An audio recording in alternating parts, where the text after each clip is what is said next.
లక్ష్యంగా పోరాటం చేస్తూ వచ్చారు. 2014లో తెలంగాణ ఏర్పడిన తర్వాత వక్తు రాజకీయ పార్టీగా మారుతున్నామని ప్రకటించారు. 2014లో టీఆర్ఎస్ విజయాన్ని సాధించింది, తెలంగాణలో అధికారాన్ని స్థాపించింది. 2018లో కూడా టీఆర్ఎస్ అధికారాన్ని స్థాపించింది. 2022లో టీఆర్ఎస్ను బీఆర్ఎస్గా మార్చారు అధినేత కేసీఆర్.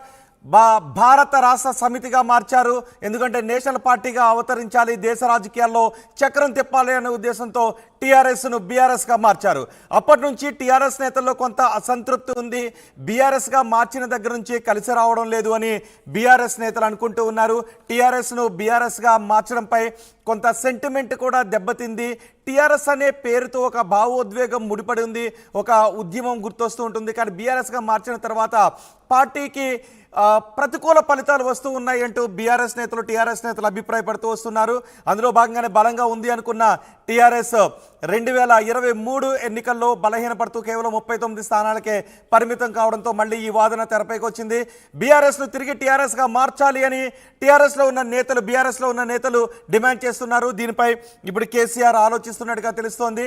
పార్టీని మళ్ళీ టీఆర్ఎస్గా మార్చే అవకాశం ఉంది అని తెలుస్తోంది. త్వరలోనే దీనిపై కేసీఆర్ ఒక ప్రకటన చేయబోతున్నారు అనే చర్చ కూడా జరుగుతుంది.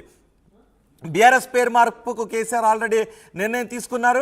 27వ తారీఖున పార్టీ ఆవిర్భావ సభలో కీలక ప్రకటన ఉంటుందని చెప్తున్నారు. ఎంపీ ఎన్నికల్లో టీఆర్ఎస్ పేరుతో పోటీ చేస్తే మంచి ఫలితాలు వస్తాయనే ఆలోచన కూడా చేస్తున్నట్టుగా తెలుస్తోంది. పేరు మారిస్తే న్యాయపరమైన చిక్కులు ఏమైనా ఎదురవుతాయా, న్యాయపరమైన అంశాలపై ఏ విధంగా ఎదుర్కోవాలనే విషయంపై అధిష్టానం కసరత్తు చేస్తోంది. టీఆర్ఎస్గా మార్చాలి అని కార్యకర్తలు నేతలు పట్టుబడుతున్నారు. మెజార్టీ బీఆర్ఎస్ నేతల అభిప్రాయం కూడా ఇదే.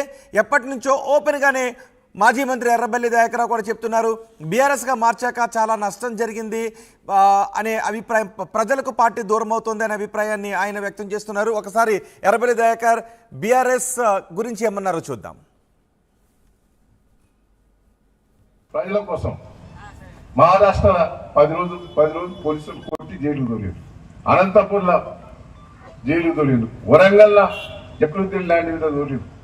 ప్రజల కోసం పోరాటం చేస్తే జైలు పోయినా మళ్ళా బెదిరిస్తాను, నిన్ను ఎలాలో ఇంట్లో ఇరికేని పోయడానికి సిద్ధంగా ఉన్నాను. మనం తప్పు చేయలే, 40 ఏళ్ళ నుంచి ఒక మచ్చలేదు, కావాలని బెదిరిస్తా ఉంటారు. నేనొక్కటే ప్రజలందరి కార్యకర్తలందరికీ విజ్ఞప్తి చేస్తున్న పాలకుర్తి నియోజకవర్గ ప్రజలకు, మళ్ళా ఎన్నికలు వస్తే ఇక్కడి నుంచి పోరాటం చేసేందుకే సిద్ధంగా ఉంటారు. మీరు ఏం పెద్ద ఆధారపడతారు, ఇటు పోతాడని కూడా ప్రచారం చేస్తాను. మళ్ళా బీఆర్ఎస్ పార్టీ అంటే టీఆర్ఎస్ మాత్రమే చూస్తాను అనుకో, అదే టీఆర్ఎస్ పార్టీ తరఫున నిలబడదాం.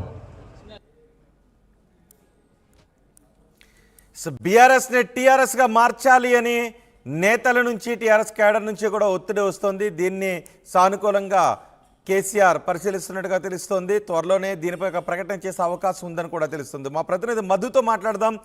మధు, కేసీఆర్ ఆలోచన ఏంటి? టీఆర్ఎస్గా మార్చే అవకాశం ఉందా? ఇప్పటికే నేషనల్ పార్టీగా అవతరించాలి అని ఆంధ్రప్రదేశ్లోనూ ఒక శాఖను ఏర్పాటు చేశారు, అటు మహారాష్ట్రలో కూడా పార్టీ విస్తరణ దిశగా ముందుకు వెళ్తున్నారు. మళ్ళీ ఇప్పుడు టీఆర్ఎస్గా మార్చే అవకాశం ఉందా? ఎగ్జాక్ట్లీ 2 సార్లు తెలంగాణలో అధికారం చేపట్టిన తర్వాత పార్టీని దేశవ్యాప్తంగా విస్తరించాలి అనేటువంటిది కేసీఆర్ ఆలోచన. సో దాన్ని ఇంప్లిమెంట్ చేయడానికి టీఆర్ఎస్ గా ఉన్నటువంటి, అంటే తెలంగాణ రాష్ట్ర సమితి, కేవలం రాష్ట్రం వరకే పరిమితంగా ఉన్నటువంటి పేరుని బీఆర్ఎస్ గా మార్చారంటే భారత రాష్ట్ర సమితిగా మారుస్తూ దేశవ్యాప్తంగా పోటీ చేయాలి, బలోపేతం చేయాలి, పార్టీని అన్ని రాష్ట్రాల్లో విస్తరింపజేయాలనేటువంటిది కేసీఆర్ ఆలోచన. దాంట్లో భాగంగానే ఆయన బీఆర్ఎస్ గా మార్చారు. సో సింబల్ అదే వచ్చింది. ఇప్పుడు వచ్చే అసలు మొన్న జరిగినటువంటి ఎన్నికల తర్వాత ఈ వచ్చే పార్లమెంట్ ఎన్నికల్లో మహారాష్ట్రలో కూడా పోటీ చేయాలి అనేటువంటిది కేసీఆర్ ప్లాన్ గా ఉండే. కానీ ఇక్కడ అధికారం కోల్పోవడంతో ప్రస్తుతం పునరాలోచనలు పడ్డారు. దానికి ప్రధాన కారణం ప్రత్యర్థి పార్టీలు టీఆర్ఎస్ ను బీఆర్ఎస్ గా మార్చిన తర్వాత ఇప్పుడు ఉన్నటువంటి బీఆర్ఎస్ పైన గుప్పించినటువంటి విమర్శలు. అసలు తెలంగాణ రాష్ట్ర సహకారమే కేసీఆర్ తో అయింది, ఉద్యమం అంతా లీడ్ చేశారు. నిజంగా తెలంగాణ రాష్ట్రం సిద్ధించడానికి కేసీఆర్ అప్పటి టీఆర్ఎస్ పార్టీ ప్రధాన కారణం. కానీ టీఆర్ఎస్ ను బీఆర్ఎస్ గా మార్చిన తర్వాత ప్రత్యర్థి పార్టీల నుంచి వచ్చినటువంటి విమర్శలు, అసలు తెలంగాణతో పేగుబంధము, పేరుబంధము ఈ 2 తెంచుకున్నారు. సో తెలంగాణతో కేసీఆర్ కు సంబంధం లేదు అనేటువంటి ఒక అంశాన్ని పెద్ద ఎత్తున క్షేత్రస్థాయిలో తీసుకెళ్లే ప్రయత్నం చేస్తారు. దాదాపు అది సఫలమయ్యారు, కార్యకర్తలు కూడా డిమోటివేట్ అయ్యారు. అసలు తెలంగాణ టీఆర్ఎస్ పేరుని ఎందుకు బీఆర్ఎస్ గా మార్చారు అనేటువంటిది ఆ తర్వాత అనేక పరిణామాలు జరిగాయి. ఎన్ని విమర్శలు వచ్చినా ఏమొచ్చినా కూడా భారత రాష్ట్ర సమితిగా మొత్తం దేశవ్యాప్తంగా తెలంగాణ ముద్ర చూపిస్తాము, తెలంగాణ డెవలప్మెంట్ ఎజెండా ఏంటో చూపిస్తాం అనేటువంటిది వెళ్ళారు. మహారాష్ట్రలో విస్తృతంగా పర్యటించారు, అక్కడ విస్తృతంగా పార్టీలో రిక్రూట్మెంట్ చేసుకున్నారు, అక్కడ పార్టీ అధ్యక్షులు కేటాయించారు, పార్టీ ఆఫీసులు ఓపెన్ చేశారు, భారీగా ప్రకటనలు చేశారు. అక్కడికి 500-400 కార్లతో కేసీఆర్ ర్యాలీ వెళ్లారు. పలు సందర్భాల్లో అనేక మందిని కలిశారు అక్కడ. తర్వాత ఆంధ్రప్రదేశ్ లో ఒక శాఖను ఏర్పాటు చేశారు. తర్వాత బీహార్ లో కూడా ఏర్పాటు చేయాలని ఆలోచన చేశారు. ఆర్ఎస్ఎస్ కి సంబంధించినటువంటి పట్టుకొమ్మ ఆర్ఎస్ఎస్ పుట్టిన కేంద్రమైనటువంటి నాగ్పూర్ లో కూడా ఆఫీస్ ఓపెన్ చేశారు బీఆర్ఎస్ పార్టీకి సంబంధించి. సో ఇవంత వరకు ఓకే, అధికారం ఉన్నంత వరకు. కానీ మొన్న అధికారం పోయిన తర్వాత రియలైజ్ అవుతున్నట్టుగా తెలుస్తా ఉంది. బీఆర్ఎస్ పార్టీకి సంబంధించినటువంటి పార్లమెంటరీ సన్నాహక సమావేశాలు జరిగాయి ఓటమి తర్వాత ఇమీడియట్లీ. అందులో వచ్చినటువంటి ప్రతి పార్లమెంట్ నియోజకవర్గం నుంచి వచ్చినటువంటి వాళ్ళు ఆ పార్లమెంట్ నియోజకవర్గంలో ఉన్న అసెంబ్లీ ఇన్ఛార్జీలు, జిల్లా అధ్యక్షులు, మండల అధ్యక్షులు, వార్డు మెంబర్లు, ఎమ్మెల్సీలు, మాజీ ఎమ్మెల్యేలు, మాజీ ఎమ్మెల్సీలు వీళ్ళంతా ఇచ్చినటువంటి ప్రతిపాదన మొట్టమొదటగా బీఆర్ఎస్ ను టీఆర్ఎస్ గా మార్చాలనేటువంటి ప్రతిపాదన చేశారు.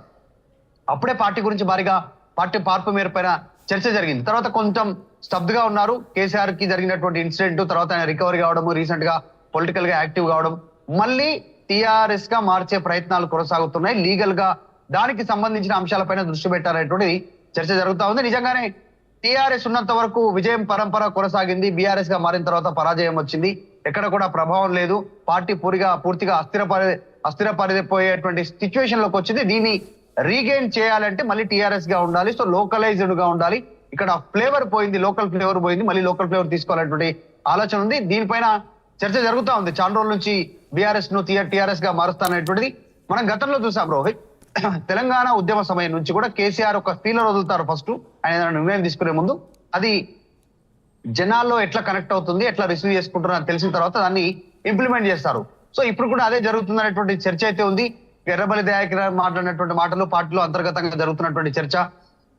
ఒక సందర్భంలో కేటీఆర్ స్వయంగా మాట్లాడారు, టీఆర్ఎస్ గా మార్చమని కార్యకర్తల నుంచి ఒత్తిడి వస్తుంది అనేటువంటి. సో మొత్తం టీఆర్ఎస్ శ్రేణుల నుంచి తీవ్రమైనటువంటి ఒత్తిడి ఉంది. పేరు మార్చాలి, టీఆర్ఎస్ గానే ఉండాలి, టీఆర్ఎస్ గానే మనం పోరాడాలనేటువంటిది.